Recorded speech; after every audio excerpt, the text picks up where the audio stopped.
दादाजी कुछ प्रश्न है क्या आपको? तो उस समय हाँ, जो प्रभुपाद जी के जो शुरुआती शिष्य थे, वो उनको वैदिक अ, ज्ञान प्रणाली के विषय में या वैदिक शास्त्रों के विषय में उतना ज्ञान नहीं था। और वे बड़े ही अबोध थे। अगर आप उनके प्रश्नों को देखेंगे तो प्रश्न बहुत ही, कहते हैं ना, बहुत ही छोटे बच्चों के स्तर के प्रश्न किया करते थे वो लोग। इसलिए नहीं कि वो छोटे बच्चे थे, वो वयस्क थे, किंतु उन्हें भारतीय सभ्यता से उतनी जानकारी प्राप्त नहीं थी। तो श्रील प्रभुपाद जी के जो प्रारंभिक दौर में, जो शुरुआती दौर में जिनको उन्होंने प्रचार प्रसार किया, क्योंकि प्रभुपाद जी का जो मूलभूत प्रचार प्रसार था वो पाश्चात्य जगत में हुआ। और पाश्चात्य जगत के जो लोग थे उन्हें न कृष्ण के विषय में पता था, न भारतीय सभ्यता के विषय में पता था। और वो पूरी तरह से भोग विलास में लिपटे हुए थे। तो ऐसे लोगों को प्रचार कर पाना, ऐसे लोगों को भक्ति में जोड़ पाना, ये अपने आप में ही एक बहुत बड़ा कार्य था। बहुत ही कालजयी, न भूत और न भविष्य ऐसा कार्य श्री प्रभुपाद जी ने किया था। तो अगर आप देखेंगे तो श्री प्रभुपाद जी के शिष्यों ने क्या किया, श्री प्रभुपाद जी के शिष्यों ने सारी उनके सारे बातचीत को उन्होंने टेप रिकॉर्ड कर लिया है। वो चलते समय, उठते समय, बैठते समय, घर में बैठे हैं, कमरे में बैठे हैं, कक्षा को रिकॉर्ड किया वो तो अलग ही है, लेकिन ये सारी सामान्य चीजों को भी रिकॉर्ड कर लिया है, उसे सहेज लिया है। और साथ ही साथ जो पत्रों का आदान प्रदान है उसको भी सहेज लिया है। तो प्रभुपाद जी और उनसे संबंधित बहुत सारी चीजें जो हैं वो आज उपलब्ध है। तो ये सारी चीजें जो हैं, इनका लाभ भी है और हानि भी है। अब चूंकि उस समय के जो लोग थे उन्हें छोटी छोटी चीजों के विषय में समझना था, पता नहीं था। अब जैसे यहाँ पर ये बहुत ही क्या कहते हैं, बहुत ही छोटा सा प्रश्न है कि जूते थे या नहीं। अब ये स्वाभाविक रूप से ये सभी को पता है कि चाहे वो ब्रजभूमि हो, क्योंकि अगर आप देखें श्रीमद् भागवतम को देखें तो भगवान जो है वो अपने माता पिता के पादुका को लेकर के आ रहे हैं। यानी पादुका का अर्थ क्या है कि जूता ही समझ लीजिए, वो जूता ही है। तो ये छोटे छोटे प्रश्न, तो इससे हुआ क्या है उससे। अब जबकि हमारे जो ये इस हमारे संघ का जो है व्यापक प्रचार प्रसार हुआ है, बहुत सारे नए नए लोग जुड़ रहे हैं। तो प्रभुपाद जी के वक्तव्यों को लोग जो है अपने हिसाब से उसका उपयोग करने लगे हैं। कोई भी चीज प्रमाणित करनी हो तो प्रभुपाद जी के किसी वक्तव्य को उठा करके पटक देते हैं। और चाहे वो उस परिप्रेक्ष्य में हो या ना।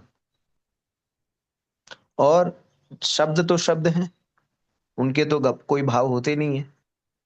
और जब भाव नहीं है तो आप शब्द को कहीं पे भी उपयोग किया जा सकता है।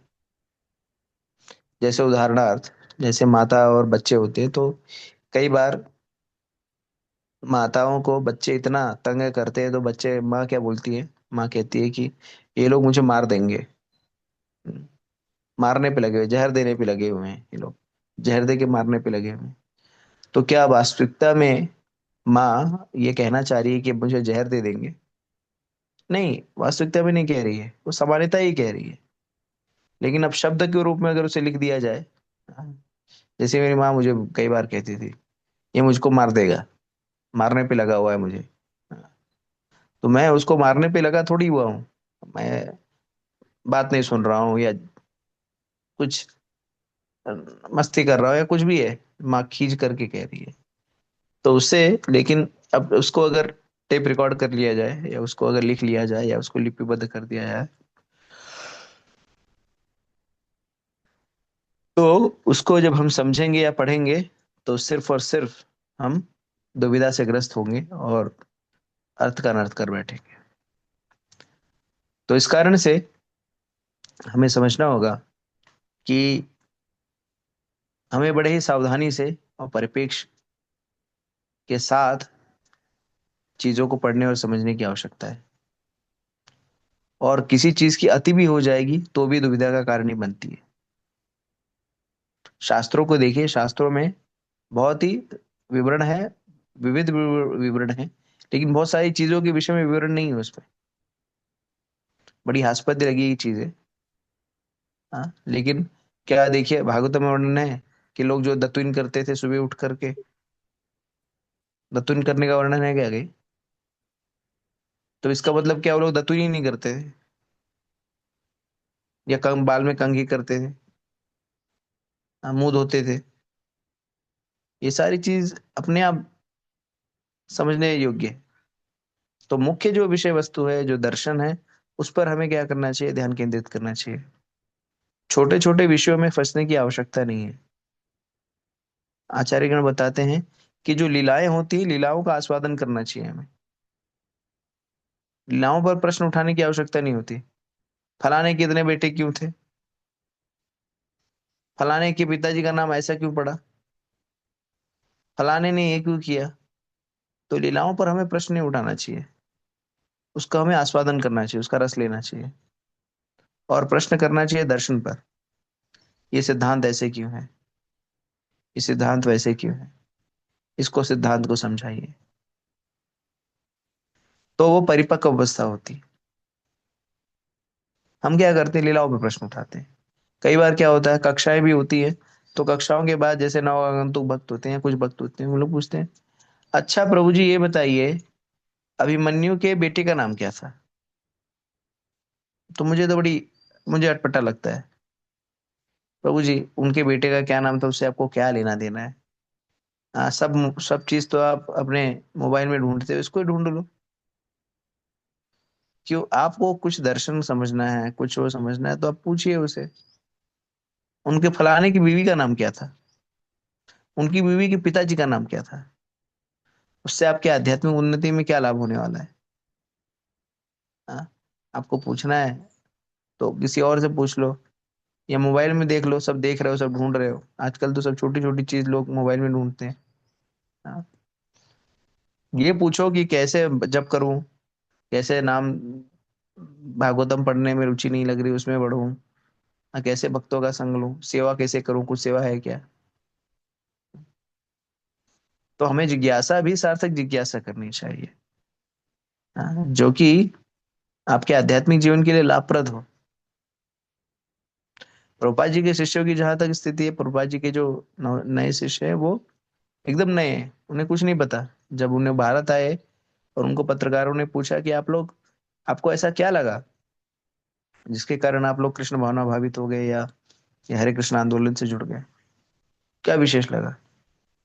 उन्हें कहा कि ना हमें कृष्ण के विषय में कुछ पता था, कि कृष्ण कौन है, कृष्ण की महिमा से हम आकर्षित हुए, ना हम हरे कृष्ण महामंत्र से आकर्षित हुए, ना किसी सिद्धांत से आकर्षित हुए। हम सिर्फ आकर्षित हुए स्वामी जी के प्रेम से। ये जो प्रभुपाद जी हैं, इसी भक्तिवेदांत स्वामी, उनके प्रेम से, उनके स्नेह से हम आकर्षित हुए। क्यों, क्योंकि जिस तरह से उन्होंने हमें स्नेह दिया, प्रेम दिया, हाँ, हमारे सुख दुख को समझा, हमको ये समझ में आया कि ये जो बूढ़ा व्यक्ति है, ये जो कर रहा है, चाहे जो भी कर रहा है, लेकिन ये हमारा बुरा नहीं चाहता, ये हमसे स्नेह करता है, और ये जो कह रहा है उसको करने में हमें हमारा ही लाभ है। इस कारण से हम कृष्ण भक्ति से जुड़े। तो आप सोचिए कि किस तरह से प्रभुपाद जी ने इन सभी को परिवर्तित किया अपने प्रेम के माध्यम से। और प्रेम के माध्यम से ही परिवर्तन किया जा सकता है। कई बार भक्तों को लगता है, हम सबको ऐसे एक गलत अवधारणा हो जाती है, हम कहते हैं ये हमारा भक्त है, मैंने इसको भक्त बनाया, मैं इसको शिक्षा देता हूँ। वास्तविकता में हम स्वयं को भक्त बना ले पहले। हाँ, हमारे अंदर क्या कुवत है, हमारे अंदर क्या सामर्थ्य है हम कि भक्त बना ले किसी को। ये व्यक्ति और भगवान के मध्य का एक आपस का संबंध है। हम संभवतः हल्का फुल्का निमित्त हो जाए कि चलो ने कुछ निमित्त किया, निमित्त बन गए, लेकिन अगर हम ये कहें कि हमने भक्त बनाया, तो ये अतिशयोक्ति होगी। आप सभी लोग अपना परिश्रम स्वयं कर रहे हैं ना, नाम जप कर रहे हैं, कि हम लोग आ रहे हैं आपका नाम नाम जप करने के लिए। हाँ? आप लोग स्वयं ही शास्त्र अध्ययन कर रहे हैं ना, हमारा योगदान सिर्फ इतना है कि हम आपको एक मंच प्रदान कर रहे हैं, या आपका हल्का फुल्का मार्गदर्शन कर रहे हैं, लेकिन चीजें तो आपको ही करनी पड़ रही है ना। भगवान ही सबको प्रेरित करते हैं भक्ति करने के लिए। हमारा बस हल्का योगदान रहता है कि हम उनके बीच में, उनके मध्य में एक मध्यस्थ का कार्य करते हैं, वो भी बहुत हल्का। लेकिन अगर हम इसके लिए स्वयं को ही उत्तरदायी माने कि हमने ऐसा कर दिया, तो ये बड़ी विमुखता होगी। प्रभुपाद जी ने कभी भी इस तरह की कभी भी मूर्खता या बयानबाजी नहीं की। उन्होंने यही कहा, सदैव उन्होंने कहा कि आप सभी लोग जो है फिर गुरु महाराज के द्वारा प्रदान किए गए शिष्य हो, भेजे गए लोग हो, जिनके माध्यम से ये आंदोलन को मैं बढ़ा रहा हूँ। लेकिन हमने बनाया इनको, हमने इनको ये कर दिया, हमने उनको वो कर दिया। ये निपट अज्ञान है। तो हम सभी को चाहिए कि हम गंभीरता पूर्वक दर्शन को समझे, शास्त्र को समझे। और कल एक विशेष, मैं अभी याद आ गया मुझे, बहुत ही विशेष चीज। कल भागवतम के 9वें स्कंद के 10वें स्कंद के तीसरे अध्याय की विवेचना कर रहे थे। और उसमें बहुत ही एक विशेष मुझे चीज प्राप्त हुई, मैं बताना चाहूंगा। उसमें भगवान जो है अपनी माता देवकी के समक्ष, मतलब भगवान का प्राकट्य हो चुका है, और उनके पिता वसुदेव जी ने उनकी स्तुति की, और उसके बाद माता देवकी की स्तुति कर रही हैं, स्तुति कर चुकी हैं। और फिर माता देवकी का स्तुति स्वीकार करने के बाद भगवान अब बोल रहे हैं। भगवान कहते हैं कि मैंने कहा कि मैं आपको प्राप्त हुआ हूँ सिर्फ इसी कारण से, दो गुणों के कारण मैं आपको प्राप्त हुआ हूँ। यानी भगवान हमें प्राप्त होते हैं दो गुणों के अनुशीलन करने से। तो दो गुण कौन से हैं जिनके कारण माता देवकी को कृष्ण जो है प्राप्त हुए? तपस्या इत्यादि छोड़ दीजिए, उन्होंने तपस्या की, वो सब सारी चीजें अलग है। लेकिन जो विशेष गुण जिसके विषय में भगवान चर्चा करते हैं, वो कहते हैं कि शील और सरलता। शील और सरलता, ये जो दो गुण हैं, हे माते, इसी के कारण मैं आपके पुत्र के रूप में प्रकट हुआ हूं। तो भगवान प्राप्त होते हैं सरलता से। कौन से गुण का अनुशीलन करने से? सरलता से। तो अगर आप सरल हैं तो भगवान को आपको प्राप्त होंगे, इसमें कोई संशय नहीं है। लेकिन सरलता का गुण नहीं है तो भगवान आपको कभी प्राप्त नहीं होंगे। जैसा कि तो, रामचरितमानस में भी भगवान कहते हैं ना, निर्मल मन सो मोहे पावा, मोहे छल छिद्र कपट न भावा। जो निर्मल मन के लोग हैं, जो सरल लोग हैं, उन्हीं को भगवान प्राप्त होते हैं। आप लोग अपने अपने आप का आकलन करिए कि आप लोग सरल हैं कि कुटिल हैं। हम सारे लोग ना कुटिलता की भरमार है। हम सारे लोग जो है ना, कुटिल और जटिल दोनों हैं। और हर स्थिति परिस्थिति में क्या करते हैं, चीजों को तोड़ मड़ोड़ करके और अपने हिसाब से उसको यहाँ वहाँ बना करके, बयानबाजी करके, हम लोग अपने आप को वो प्रमाणित करने का प्रयास करते हैं, जो कि हम वास्तविकता में होते नहीं। और संभवतः इसलिए जो है भगवत प्राप्ति हमें नहीं हो रही है, क्योंकि सरलता नहीं है।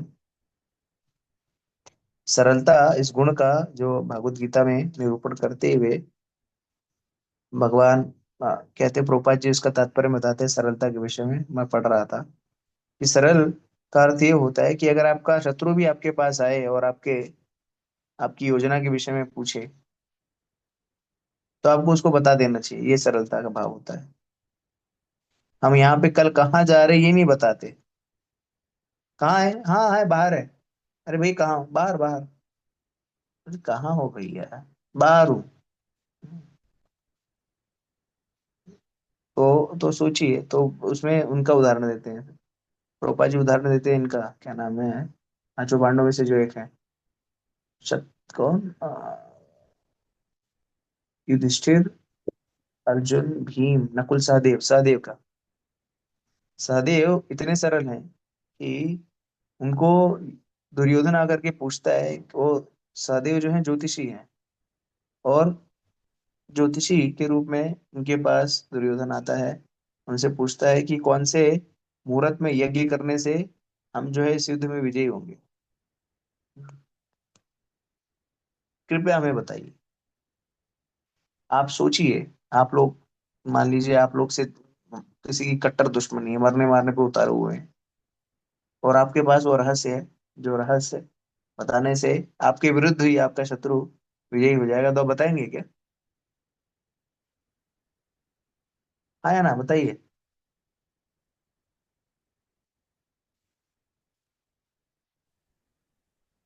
नहीं प्रभु जी, नहीं बताएंगे। नहीं प्रभु जी, कभी नहीं बताएंगे।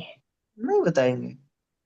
ठीक है, लेकिन सादे जी इतने सरल थे, उन्होंने बता दिया कि जाओ इस मुहूर्त में यज्ञ करोगे तो आप विजयी हो जाओगे। और संभवतः इसी कारण से, इसी गुण के कारण भगवान जो है उनका संरक्षण करने के लिए सदैव तत्पर थे। भगवान उनके संग में रहे।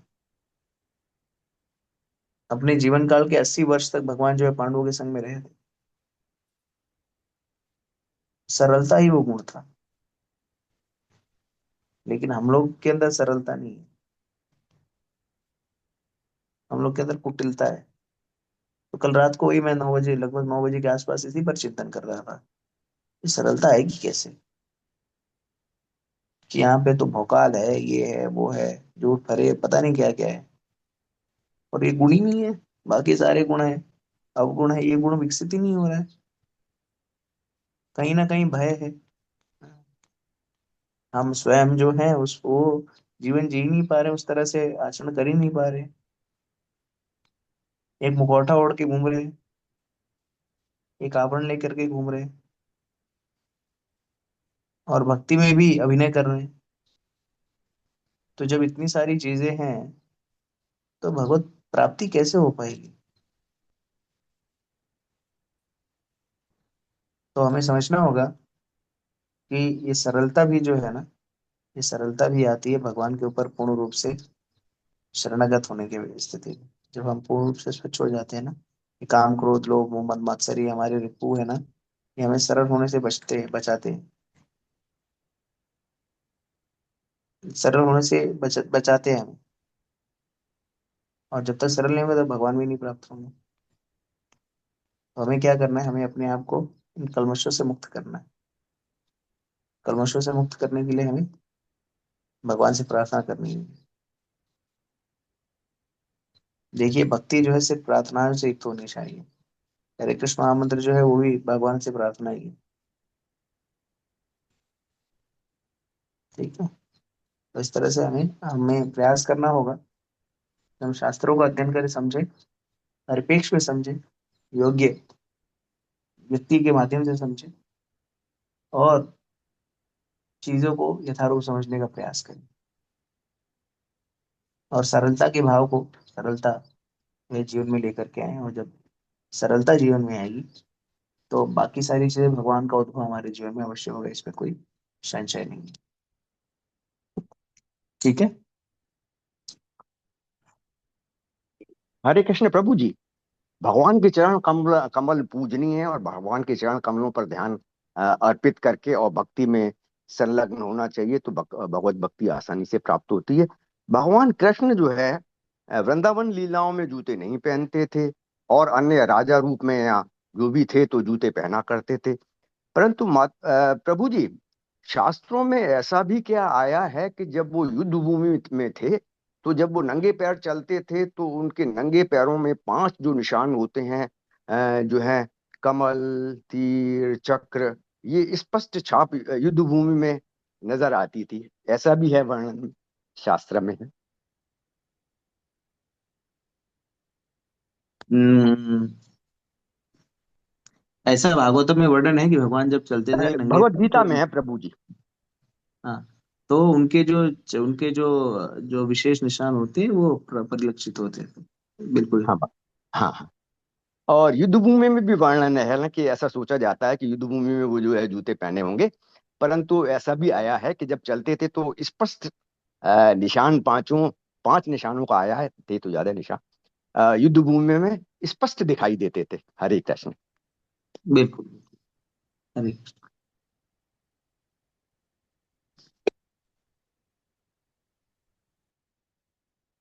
हरे कृष्ण प्रभु जी। प्रभु जी, भगवान को युद्ध भूमि में जूते डालने की जरूरत नहीं पड़ी क्या? वैसे तो भगवान को किसी चीज की जरूरत नहीं है, मतलब भी। नहीं, भगवान जूते पहनते थे ना, क्यों नहीं जूते है ना? पहनेंगे? हाँ, जैसे अभी प्रभु जी ने नहीं नहीं, वो कह जैसे रहे हैं कि कभी अगर मान लीजिए नहीं पहने हैं तो जब नहीं अच्छा पहने होंगे अच्छा ऐसा। अच्छा, हाँ ठीक है प्रभु जी।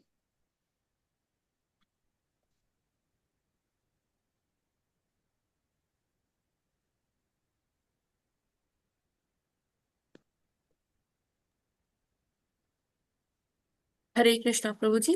भागवतम जी माता जी। जी। माता जी, आज मेरी बहू का जन्मदिन है। हरि बोल। हरे कृष्ण। जी माता जी, आपके बहू जो कि आपके बहू के लिए हम लोग जो है भगवान से प्रार्थना करेंगे कि आपके बहू के जीवन में धन वैभव संपत्ति ऐश्वर्य सभी कुछ से परिपूर्ण रहे और सदैव आपकी सेवा करें, आपकी शुश्रूषा करें और आपकी सारी बातों को सुने और इस तरह से आप दोनों जो है खुशहाल रहे और आनंद से अभिभूत रहे। आपकी बहू बहुत के लिए हम लोग हरे कृष्ण नाम जप करेंगे। हरे हरे कृष्णा कृष्ण कृष्ण हरे कृष्णा कृष्ण हरे हरे कृष्ण कृष्ण हरे हरे हरे हरे हरे शुक्रिया। हरे हरे राम हरे। हरे राम हरे हरे राम। राम राम राम हरे हरे हरे राम संभव राम हरे हरे। माता बहुत जी बहुत संभव बहुत संभवतः आप जो शुक्रिया। है संभवतः आप जो है पहली सास है आज तक के मेरे जीवन में जिसने अपनी बहू के लिए बताया कि मेरी बहू का जन्मदिन है। तो संभवतः आपकी बहू भी विशेष है क्योंकि प्राय बहुत लोग बोलते हैं मेरे बेटे का जन्मदिन है, पोते का जन्मदिन है, लेकिन बहू के जन्मदिन के बारे में मैंने पहली बार सुना। नहीं बहुत बहुत प्रभु जी, वो धन्यवाद। मेरी बेटी भी वही है, बहू भी वही है, बहू अभी वही है। तभी एक ही आप बेटा है खुशहाल मेरा। जीवन जी रहे, नहीं तो पता चलता एक दूसरे का बाल नोच रहे होते आप लोग। नहीं प्रभु जी, बहुत अच्छी लड़की है, संस्कारी है। इसी तरह से सबको बहू मिले माता जी, और सास भी आपकी तरह मिले। शुक्रिया प्रभु जी, बहुत बहुत शुक्रिया। हरे कृष्ण प्रभु। हरि बहुत बहुत बोल। प्रणाम माता जी। बहुत बहुत शुक्रिया। नहीं नहीं, सही बोल रहा हूँ मैं, ऐसे नहीं, विनोद के लिए नहीं कह रहा हूँ, सही कह रहा हूँ। मैंने पहली बार मतलब इतने दिन में कम से कम 17-18 साल में कोई पहली बार आया और उसने कहा कि मेरी बहू का जन्मदिन है। या आज तक मैंने ये नहीं सुना कि किसी बहू ने बोला हो, जैसे यहाँ पे बहुत सारी बहुएं हैं, किसी ने बोला आज मेरी मेरी सास सास का जन्मदिन है प्रभु जी, खबर मेरी सास के लिए जी प्रार्थना कर दीजिए। सब लोग ये बिल्कुल। सोचते कब मेरी सास का जो है देहांत हो, कब मैं मालकिन बनूं। कोई किसी ने अपनी सास के बारे में नहीं पूछा आज तक। मेरे ससुर जी का बर्थडे है, ऐसा कोई नहीं बोला। सही बोल रहा हूँ मैं। सही प्रभु जी। कोई बात नहीं, चलिए। 26वां श्लोक पढ़ दें ये माता जी। जी पढ़ दीजिए। 26वां श्लोक। आत्मनश्च परस्यापि यः करोति अन्तरोदरम् तस्य भिन्न दृशो मृत्युर्विदधे भयमुल्बणम्। हरे कृष्णा। हरे कृष्णा। सभी को सादर प्रणाम। आत्मनश्य परस्यापि यः करोति अन्तरोदनं दरं तस्य भिन्न दृशो मृत्युर्विदधे भयमुल्बणम्। हरे कृष्णा।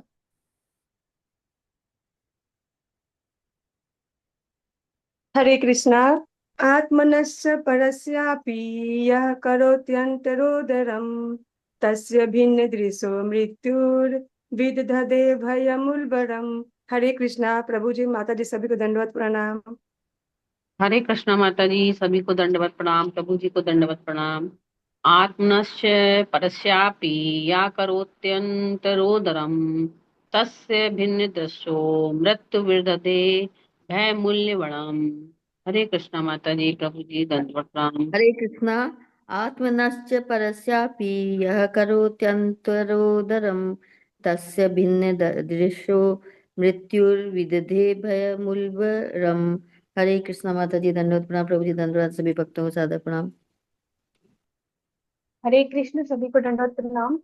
आत्मना च परस्यापि यः करोति अंतरा उदरम तस्य भिन्न दृश्य मृत्यु विदधते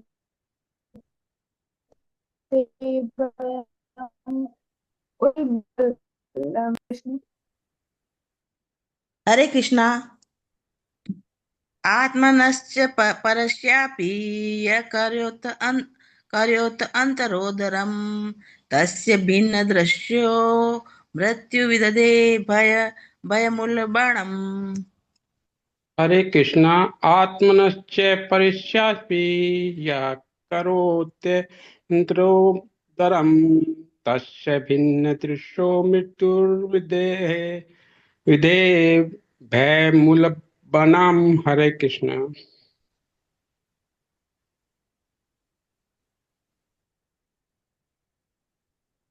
हरे कृष्णा। आत्मनः च परस्य अपि यः करोति अन्तरा उदरं तस्य भिन्नदृश्य मृत्युविधेः भयम् उल्लम्बनम्। हरे कृष्णा। हरे कृष्णा प्रभु जी, माता जी दंडवत प्रणाम।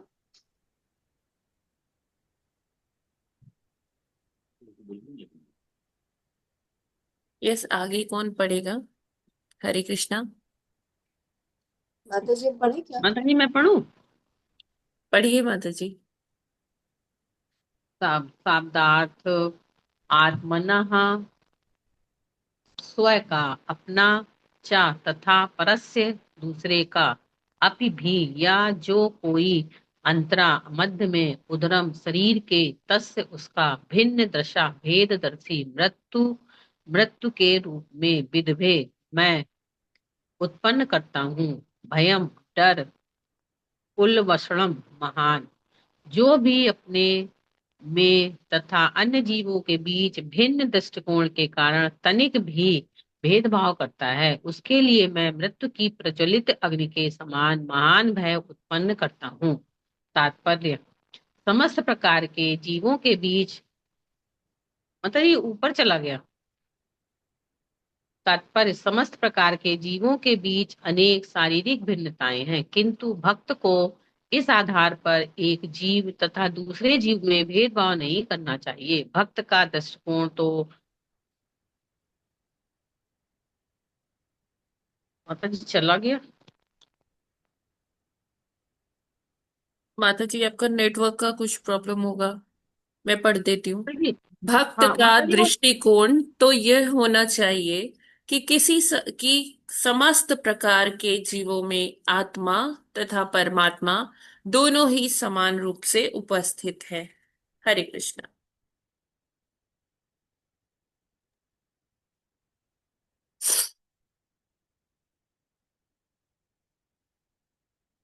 हरे कृष्णा प्रभु जी। हरे कृष्णा माता जी। तो जैसे कि इस श्लोक में बताया गया है, जो भी अपने में तथा अन्य जीवों के बीच भिन्न दृष्टिकोण के कारण तनिक भी भेदभाव करता है, उसके लिए मृत्यु की प्रज्वलित अग्नि के समान महान भय उत्पन्न करता है। तो हमें समझना होगा कि यहाँ पर जो भिन्नता है, जो जैसे भगवत गीता के 3 अध्याय के 27वें श्लोक में भगवान समदर्शित्व समदर्शिता के ऊपर बातें करते हैं। भगवान कहते हैं, आ, विद्या विनय संपन्ने ब्राह्मणे गर्भस्थिनि सुने च वसु पाके च पंडिता समदर्शिना। तो भगवान हमें समदर्शी होने के लिए कहते हैं। समदर्शी होने का अर्थ क्या है? समदर्शी होने का अर्थ ये है कि सभी को भगवान से जुड़ा हुआ समझना। अगर आप देखें तो अगर जो जिनकी बुद्धि कम होती है, जो बौद्धिक नहीं है, वो क्या करते हैं? वो शरीर के ऊपर भेदभाव करते हैं। अगर हम अपने आप को देखें तो हम नाना प्रकार से हमारे अंदर भिन्नताएं हैं। कोई काला है, कोई गोरा है, कोई स्त्री है, कोई पुरुष है, कोई भारतीय है, कोई जाट है, कोई गुज्जर है, कोई राजपूत है, कोई ब्राह्मण है, कोई क्षत्रिय है, कोई वैश्य है, कोई शूद्र है। ये सारी जो भिन्नताएं हैं वास्तविकता में शरीर के स्तर पर है। आत्मा के स्तर पर कोई भिन्नताएं नहीं है। आत्मा जो है वो भगवान की शाश्वत संगी है और भगवान का अंश है। आत्मा और परमात्मा में सिर्फ जो किसी प्रकार का भेद नहीं है। सिर्फ जो गुण भगवान में है वही गुण जीवात्मा में है, किसी प्रकार का अंतर नहीं है। लेकिन ये नाना प्रकार की भिन्नता प्रकट होती है देहात्म बोध के कारण, और देहात्म बोध ही वास्तविकता में बंधन का कारण है। हम सारे लोग जो है देहात्म बोध के कारण शरीर में फंसे हुए हैं और अपने आप को एक दूसरे से भिन्न मान करके कार्य करते हैं। और अगर वैसे आत्मा के स्तर पर देखा जाए तो आत्मा के स्तर पर हमारा एक ही स्वरूप है। हमारा स्वरूप क्या है? जीवेरे स्वरूप हो कृष्ण नित्य दास। हम सारे लोग जो हैं परम पुरुषोत्तम भगवान के नित्य दास हैं। और अगर इस विषय को अगर हम स्वीकार कर लें, अंगीकार कर लें, तो यही हमारे जीवन की सफलता होगी। वर्तमान परिदृश्य में देखा जाए तो इतनी जो भिन्नता है, इतने जो मारकाट मची हुई है, इतना जो हिंसा हो रही है, वो क्यों हो रही है? क्योंकि सभी जो है देहात्म बोध के एकदम ही देहात्म बोध जो है गंभीरता से जकड़ रखा है, और इसलिए कई लोग जो है वो राष्ट्र के लिए लड़ रहे हैं, कई लोग समाज के लिए लड़ रहे हैं, कोई लोग अपने परिवार के लिए लड़ रहे हैं। नाना प्रकार से द्वेष फैल रखा है।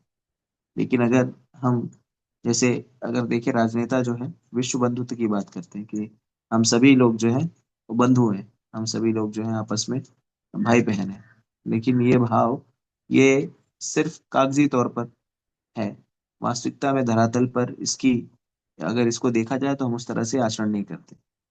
ये वैश्विक बंधुत्व तब आएगा जब हम एक पिता की संतान होना स्वीकार करेंगे।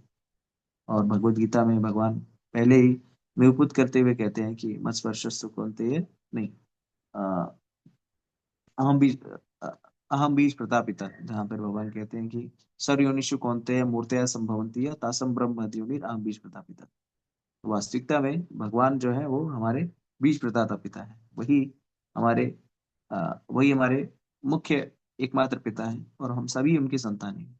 इस बात को स्वीकार करना बहुत ही सरल है, लेकिन कतिपय कारणों के कारण हम इस बात को स्वीकार नहीं कर पाते, और देहात्म बोध से ग्रस्त होने के कारण हम जो है भेदभाव करते हैं। जैसे कि कई कई दर्शन है, उन दर्शन में ये कहा जाता है कि आप मनुष्यों की हत्या नहीं कर सकते, लेकिन पशुओं की हत्या कर सकते। क्यों? क्योंकि पशु में आत्माएं नहीं होती। और ये जो है सबसे मूर्ख दर्शन है, निपट मूर्खता है। क्योंकि ये कहना कि मनुष्यों में जीवात्मा होती है, आत्मा होती है, और पशुओं में नहीं होती और उनको मार के खाया जा सकता है, ये ज्ञानता के कारण है। और इसी के कारण आप देखेंगे तो पूरे विश्व भर में नाना प्रकार की वधशालाएं हैं, जहाँ पर अ, जहाँ पर पशुओं का वध होता है, जहाँ पर पशुओं को मारा जाता है और उनकी हत्याएं की जाती हैं। और ये बड़ा ही जघन्य अपराध है। आज वैश्विक शांति नहीं है, उसका मूलभूत कारण यही है कि अबोध जो जो बोलने योग्य जो पशु नहीं है उनको मारा जा रहा है, और उनकी नृशंस हत्या की जा रही है अपने पेट को भरने के लिए। शास्त्र जो है, अगर हम देखें तो शास्त्र मांस भक्षण की अनुमति देता है उसी स्थिति में जब आपके लिए जीवन यापन करने के लिए जीवन जीने के लिए आपके पास भोजन की व्यवस्था ना हो। अगर हम सभी लोग जो है भारतवर्ष में रह रहे हैं, और पूरे विश्व भर में साग सब्जी ये सारी चीजें बहुत बहुतिक मात्रा में उपलब्ध है, लेकिन फिर भी क्या करें, लोग जो है नाना प्रकार के पशुओं की हत्या करके उन्हें अपने उनसे उनको अपना भोजन बना रहे हैं। और अगर ऐसी इस तरह से स्थिति रही तो कभी भी शांति नहीं हो सकती। जहां पर भी अबोध लोगों की, या जो जो सीधे लोग हैं उनको मारा जाएगा, काटा जाएगा, वहां पर सुख शांति और समृद्धि कभी नहीं हो सकती। हो सकता है भौतिक रूप से हमें लगे कि हम समृद्ध हो रहे हैं, लेकिन जो जो प्राकृतिक विपदाएं हैं वो सदैव आती रहेंगी। आज वर्तमान समय में देखिए कि कहीं ना कहीं बादल फट जा रहा है, कहीं ना कहीं सैलाब आ जा रहा है, कहीं ना कहीं कुछ हो जा रहा है, कहीं ना कोई महामारी आ जा रही है। वो क्यों आ रही है? क्यों इसलिए आ रही है क्योंकि अबोध जीवों की नृशंस हत्या की जा रही है। तो इससे हमें बचना चाहिए। देखिए, भगवान भी कहते हैं कि हमें सभी जीवों के ऊपर दया करनी चाहिए। साधु का लक्षण ही होता है जो इतर जीवों के प्रति दया करे। दया सर्वभूतेषु संतुष्टा येन केनवा सर्व इंद्रियोपशांताय तुष्टेतु असि जनार्दन। तो भगवान को क्या चीजें, क्या कौन से गुण प्रसन्न करते हैं, हमें उसको समझना चाहिए। हम सभी लोग भगवान को प्रसन्न करना चाह रहे हैं, लेकिन भगवान को प्रसन्न नहीं कर पा रहे। क्यों? क्योंकि उन गुणों को हम विकसित नहीं कर पा रहे जो भगवान को तुष्ट करते हैं। तो सबसे बड़ा गुण जिसके बारे में हमने भगवान ने देवकी माता जी के संदर्भ में कहा कि शील यानी दया। दया ये जो है मनुष्य का सबसे बड़ा आभूषण है, और ये आभूषण जो है हमें सदैव धारण करना चाहिए। और सबसे बड़ी दया जीव दया है, यानी जीवों के प्रति हिंसा ना करना। ये सबसे बड़ा हमारे दया का लक्षण होता है। अगर हम कुछ नहीं करें तो जीव हत्या से बचे, किसी प्रकार से जीव को भोज्य पदार्थ बनाने से बचे, और सभी के प्रति करुणा का भाव। देखिए, हमारी वैदिक संस्कृति जो है ना, वो दया पर ही निर्भर है। हमारी वैदिक संस्कृति का आधारभूत शिला ही दया है। आप देखिए, जब गर्मी का मौसम आता है तो बहुत सारे लोग जो है क्या करते हैं जल घर के बाहर जो है हौद में जल डाल देते हैं, जिससे कोई पशु पक्षी आए उसको पानी पी ले। कई लोग क्या करते हैं, प्याऊ खुलवा देते हैं कि अगर कोई राहगीर जा रहा हो तो प्याऊ पानी पी ले। या अपनी छत पे जो है कटोरे में जो है जल डाल देते हैं, जैसे कौवा, कबूतर इत्यादि जो है वो पानी पी के जाए। तो इस तरह से का दया दया को प्रदर्शित किया जाता है। लेकिन सबसे बड़ी दया क्या है? सबसे बड़ी दया है किसी को भक्ति से जोड़ देना। ये सबसे बड़ी दया है। क्यों? क्योंकि बाकी सारी चीजें क्या करती हैं, आपके शारीरिक कष्ट को हरती हैं, लेकिन पूर्ण रूप से उसका निरूपण नहीं करती, वो यथावत बना रहता है। तो पूर्ण रूप से हमारे दुख का निरूपण कब होगा? जब हम भगवान के धाम चले जाएंगे, जो कुंठा और क्लेश से युक्त नहीं है। जैसे भौतिक जगत जो है दुखालय है, दुखालय में शाश्वतम। तो अगर किसी व्यक्ति को इस दुखालय से पूर्ण चिन्मय आनंद में सुख के आगार के पास पहुंचा दिया जाए, तो उससे बड़ी दया क्या है? तो ऐसी दया श्रील प्रभुपाद जी ने हम सभी के ऊपर की।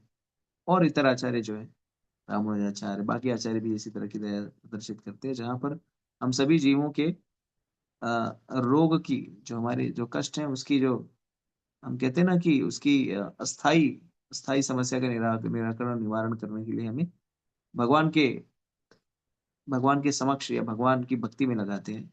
और भगवान की भक्ति करने से और भगवान का नित्य स्मरण करने से, नाम जप करने से, शास्त्र का अध्ययन करने से, भक्तों का संग लेने से, भक्तों की सेवा करने से, गुरु की सेवा करने से, गुरु की आज्ञा का पालन करने से हमारा आध्यात्मिक यात्रा या हमारा आध्यात्मिक ध्यान में जाने का जो मार्ग है वो प्रशस्त हो जाता है। और एक बार हम आध्यात्मिक ध्यान में पहुंच गए अपने, तो वहां पर हमारे सारे दुखों का निराकरण हो जाता है। तो भक्ति में लगाना ये जीव के प्रति सबसे बड़ी दया है। तो हम सभी को चाहिए, जैसे भगवान भी संस्तुति करते हैं कि हम सभी को प्रचार करना चाहिए। तो प्रचार करने के लिए आपको कोई सींग उगाने की आवश्यकता नहीं है, या बहुत बड़ा वक्ता होने की आवश्यकता नहीं है। आपने जो भी श्रवण किया है उसे यथारूप दूसरों को सुनाना है बस। तो आप बोलेंगे कि इसे सुनाए, तो आपके मित्र हैं, आपके रिश्तेदार हैं, या कोई तो ऐसा होगा जो आपसे, एक दो आपके लोग होंगे जो आपके हृदय की बातों को सुनते होंगे, समझते होंगे। हाँ, तो उनसे इसका साझा करिए, जो भी सुना है उनके उनसे चर्चा करिए। क्योंकि किसी भी चीज को स्थायी रूप से अपने मस्तिष्क में रखने के लिए उसे साझा करने की आवश्यकता होती है। और जब हम भगवान के विषय में किसी को बताते हैं, तो उसका शुद्धिकरण हो ना हो, हमारा शुद्धिकरण अवश्य होता है। क्योंकि भगवान के विषय में चर्चा करने से, प्रचार करने से हम भगवान की कृपा प्राप्त कर सकते हैं। और इसलिए प्रभुपाद जी के आंदोलन में, प्रभुपाद जी ने ये आंदोलन को सिर्फ भारतीयों तक सीमित नहीं रखा। काला, गोरा, पीला, हरा, नीला, सभी प्रकार के लोग जो हैं वो इस कृष्ण भावनाभावित आंदोलन में जुड़े हुए हैं, जो सभी अपने अपने स्थानों पर रह करके अपने अपने राजनीतिक, सामाजिक अ, अ, गतिविधियों को करते हुए भगवान के नाम का जप करते हैं। हरे कृष्णा कृष्णा कृष्णा हरे हरे, हरे राम राम राम हरे। तो हमें भी इस कृष्ण भक्ति में गंभीर होना है, नाम जप करना है, और दूसरों को भी भक्ति में प्रेरित करना है। ये जो है सबसे बड़ी दया है। संतुष्टा ये न कीनवा, यानी हमें क्या करना है? हमें संतुष्ट रहना है। जिस किसी भी स्थिति में रहे, हमें संतुष्ट रहना, कुड़ना नहीं है। जैसे कहते हैं ना, सीताराम सीताराम सीताराम कहिए, जाई बिद राखे राम ताही बिद रहिए। हम क्या है, अपनी स्थिति परिस्थिति में सामान्यतः 99% लोग जो है, जो स्थिति परिस्थिति में वो है उस स्थिति परिस्थिति में कुड़ते रहते हैं। संतुष्टि का नाम नहीं है। सब कुछ है, घर है, द्वार है, गाड़ी घोड़ा, सब कुछ है, लेकिन फिर भी परेशान है। क्या? मेरे पास ये वाली वस्तु की कमी है, वो वाली वस्तु की कमी है, एक ही पोता हुआ है, दो नहीं हो रहा है। हाँ, हमारे पास 100 करोड़, ये 200 करोड़ नहीं हो रहे हैं। अरे छोटी सी कार है, बड़ी कार हो जाए। हमें कुढ़ने की आवश्यकता नहीं है, हमें संतुष्टा ये नहीं कहना। जिस तरह से भी भगवान हमें जिस जिस स्थिति परिस्थिति में रहे, उसमें भगवान का अनुग्रह व्यक्त करना चाहिए। मैं हर हर सुबह उठता हूँ तो यही सोचता हूँ, या हर हर बार जब भोजन मैं करता हूँ ना, तो बड़ा मुझे अनुग्रह व्यक्त होता है। मन ही मन में सोचता हूँ कि भगवान की कितनी कृपा है कि मैं सुबह उठ तो पाया, या धरती पे जिस पे मैं चल रहा हूँ उसमें चल तो पा रहा हूँ। या जब कहीं भोजन करता हूँ ना, तो अपनी पत्नी को धन्यवाद देता हूँ मैं, बहुत बहुत धन्यवाद, तुमने मुझे भोजन दिया। तो क्यों कह सकता है, अरे यार ये किस तरह का, पत्नी को धन्यवाद देने की आवश्यकता क्या है? अरे आप सोचिए कि जो भोजन का निवाला जा रहा है, अगर कोई बना ही नहीं तो कौन खाएगा? हाँ, हम खा भी कैसे सकते हैं? हम देख पा रहे हैं, हम बोल पा रहे हैं, हम चीजों को कर पा रहे हैं, सांस ले पा रहे हैं, तो क्या ये इसमें अनुग्रहित होने की आवश्यकता नहीं है? सबसे ज्यादा अनुग्रहित होने की आवश्यकता है। हाँ, तो हर चीज के लिए हमें भगवान की अनुग्रह व्यक्त करना चाहिए। और भगवान जो है हमारी सारी व्यवस्था करते हैं। हम सारे परेशान हैं अपनी अपनी आकांक्षाओं को लेकर। जो मूलभूत सुविधाएं जिन्हें हमें प्राप्त करनी है वो सब प्राप्त हो रही है, आहार निद्रा भय मैथुन की, लेकिन अधिक को लेकर के हम परेशान हैं और इसी के लिए सदैव चिंता से युक्त है। तो हमें संतुष्ट रहना चाहिए। जो संतुष्ट है, जैसे कहा गया ना, गोधन गजधन बाजधन और अश्वधन खान, जब आवे संतोष धन सब धन धूरी समान। लेकिन ये संतोष नहीं होने के कारण और नाना प्रकार के इच्छाओं के कारण हम भटक रहे हैं, जो है उसका भी आस्वाद नहीं कर पा रहे, जो है उसका भी आस्वादन नहीं पा रहे। तो हमें सदैव प्रत्येक दिन उठ करके भगवान से उन सारी चीजों के लिए धन्यवाद कहना है जो सारी चीजें हमारे पास है, और जो चीज हमारे पास नहीं है उसके लिए विचलित होने की आवश्यकता नहीं है। संभवतः हमें उसकी आवश्यकता नहीं है वर्तमान समय में। तो संतुष्ट है ये ना केनमा। फिर भगवान कहते हैं सर इंद्रिय उपशांताय च, यानी सारी इंद्रियों से हमें क्या रहना चाहिए, तुष्ट रहना चाहिए। निद्रा भय मैथुन, आंखों से कानों से। तो ये सारी इंद्रियां तुष्ट कैसे होंगी? सारी इंद्रियां तुष्ट होंगी, संतुष्ट होंगी जब वो भगवान की सेवा में लगेंगी, कृष्ण की सेवा में। इंद्रियों को तुष्ट करने के लिए क्या करना है? आंखों से कृष्ण के स्वरूप को देखना है, श्याम सुंदर स्वरूप राम जी के स्वरूप को देखना है। हाँ? उनका दर्शन करना है, उनको निहारना है। इसलिए देखिए वैदिक संस्कृति में आरती करने का विधान है ना? लोग जो है सुबह उठ करके आरती करते हैं नहा धो करके। तो आरती क्यों करते हैं? आरती में चलो ठीक है, चावल मोर पंख इत्यादि बुलाते हैं, लेकिन भगवान का दर्शन तो करते हैं, भगवान की श्रीमुख को देखते हैं, कम से कम दिन में एक बार तो सही। बाकी समय अवसर भी नहीं मिलता, लेकिन कम से कम सुबह तो दर्शन कर लिया या शाम को दर्शन कर लिया। सुबह आरती होती, शाम को आरती, कम से कम दो समय तो भगवान के मुख का, उनके आभा मंडल का, उनके शारीरिक कांति का दर्शन तो करते हैं। तो आंखों से भगवान के स्वरूप को निरंतर देखना है, कानों से भगवान के दिव्य गुणगान को सुनना है, उनके दिव्य लीलाओं का श्रवण करना है। और श्रवण करना जो है भक्ति की आधारशिला है। तो नियमित रूप से हमें कृष्ण के विषय में श्रवण करते रहना। फिर जीवा से कृष्ण के नाम का गुणगान करना है, जैसे अभी हम लोग कर रहे हैं। हम लोग क्या कर रहे हैं यहाँ पर? गालियां दे रहे हैं? नहीं, भगवान की लीलाओं का गुणगान कर रहे हैं। अरे सामान्य रूप से हमें किसी की आवश्यकता हो तो उसका मस्का मारना पड़ता है ना।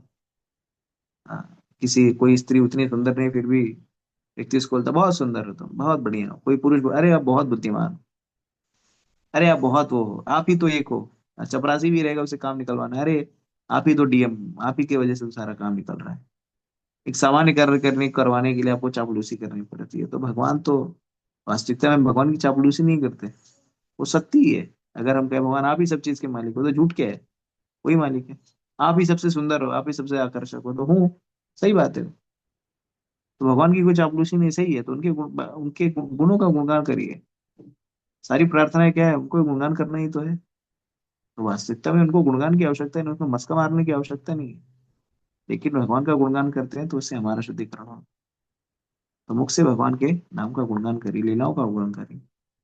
और और इसी ये हरे कृष्ण महामंत्र जो है, सारा गुणगान समाहित है। हरे कृष्णा कृष्णा कृष्णा हरे हरे, हरे राम राम राम। ठीक है, नासिका से भगवान के चरणों में तुलसी का स्वाद दीजिए, उसको सूंघिए, पुष्प को सूंघिए।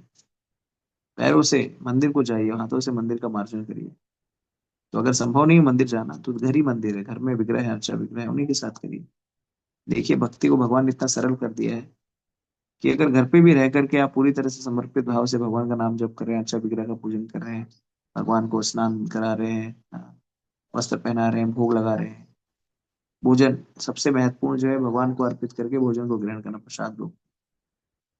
तो इस तरह से इन विधियों का पालन करने से भगवान के प्रति आकर्षण उत्पन्न होगा और सारे सद्गुण का उद्भव होगा। जैसे भौतिक जगत में अगर आपको सद्गुण का उद्भव करना है तो बहुत परिश्रम करना पड़ता है ना। सत्य बोलना है तो उसके लिए कितना परिश्रम करके व्यक्ति सत्य बोलने पर आता है। हाँ, कोई सद्गुण का उद्भव करना है या विकसित करना है तो बहुत कठिन होता है। लेकिन आचार्यगण और शास्त्र बहुत ही स्पष्ट रूप से कहते हैं कि अगर आप भक्ति कर रहे हैं, भगवान का नाम जप कर रहे हैं, कृष्ण के विषय में श्रवण कर रहे हैं, कृष्ण की लीलाओं का आस्वादन ले रहे हैं, कृष्ण के भक्तों का संग ले रहे हैं, शास्त्रों का अध्ययन कर रहे हैं, तो भक्ति करने से सारे सद्गुण अपने आप प्रकट हो जाते हैं, अलग से प्रयास करने की आवश्यकता नहीं होती।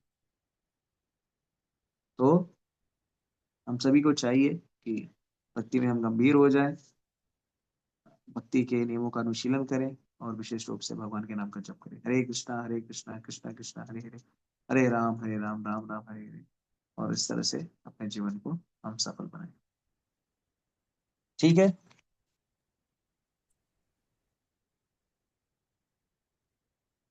स्पष्ट है सभी को?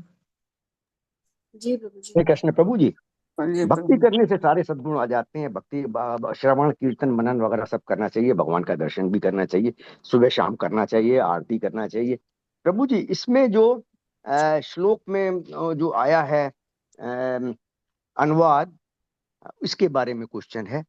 तो भगवान के जो भक्त होते हैं वो समस्त प्रकार के भय से मुक्त हो जाते हैं, क्योंकि भगवान का आश्रय रहता है, लेते हैं वो सब सब प्रकार के भय और मृत्यु भय से भी मुक्त हो जाते हैं, क्योंकि भगवान के भक्तों को अपना गंतव्य मालूम होता है, कृष्ण भक्तों को अपना और विष्णु भक्तों को अपना। तो इसमें जो आया है, इसमें लिखा है अनुवाद में, उनके लिए अ, जीवों के बीच पृथकतावादी दृष्टिकोण के कारण तनिक भी भेदभाव करता है जो मनुष्य है, उसके लिए मैं मृत्यु की प्रज्वलित अग्नि के रूप में महान भय उत्पन्न करता हूँ। इस सेंटेंस का क्या बृहद इसका अर्थ ये अर्थ है कि यह जो, है कि वो जन्म मृत्यु के चक्र में रहते हैं, हाँ जी ऐसे बिल्कुल, कर्मों की। जो भेदभाव करते हैं, जो सभी को समान नहीं समझते, भगवान का अंश नहीं समझते, तो स्वाभाविक रूप से उनके ऊपर जो है वो दंड, उनके ऊपर उनको कष्ट देंगे, पीड़ा देंगे, अन्याय करेंगे।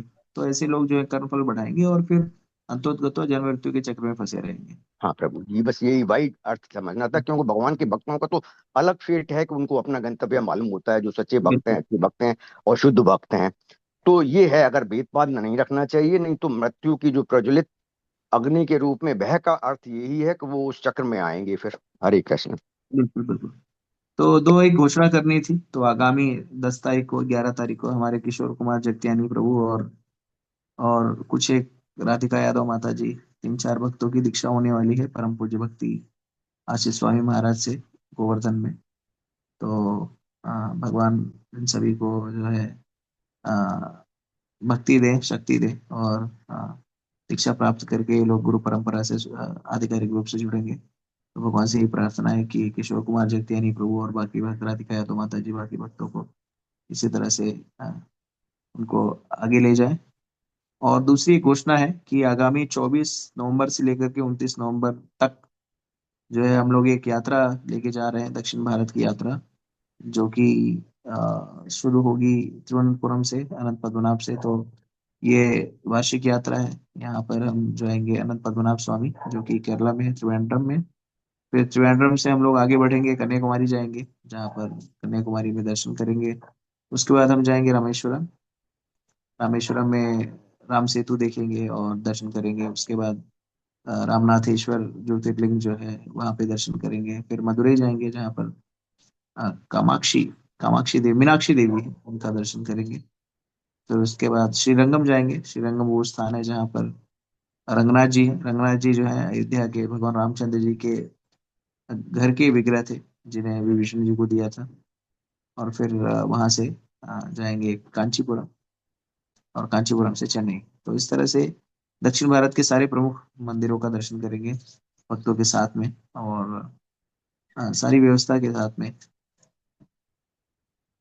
भोजन प्रसाद यात्रा दर्शन सब कुछ समाहित होगा। तो आप सभी से अनुरोध है कि आप लोग आ सकते हैं उसमें। आइए अवश्य, अपने परिवार के साथ में, मित्रों के साथ में। और फिर यात्रा का अनुभव भक्तों के संग में जाने से आप लोग, हो सकता है संभवतः कोई गया भी हो, लेकिन जा करके अकेले में देखना और भक्तों के संग में देखने में बहुत अंतर होता है। ठीक है, तो आप लोग आइए ग्रुप में, उसके विषय में जानकारी साझा कर दी जाएगी। थोड़ा जल्दी बताया जा रहा है इसके लिए, क्योंकि जो टिकट विकेट है वो 2 महीने पहले बुक होता है। तो अब लगभग इसलिए 2.5 महीने पहले बताया जा रहा है। ठीक है, किसी को कोई प्रश्न है तो पूछ सकते हैं।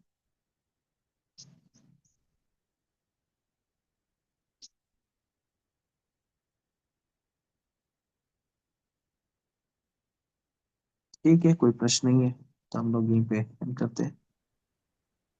ठीक है, स्वाति करी माता जी।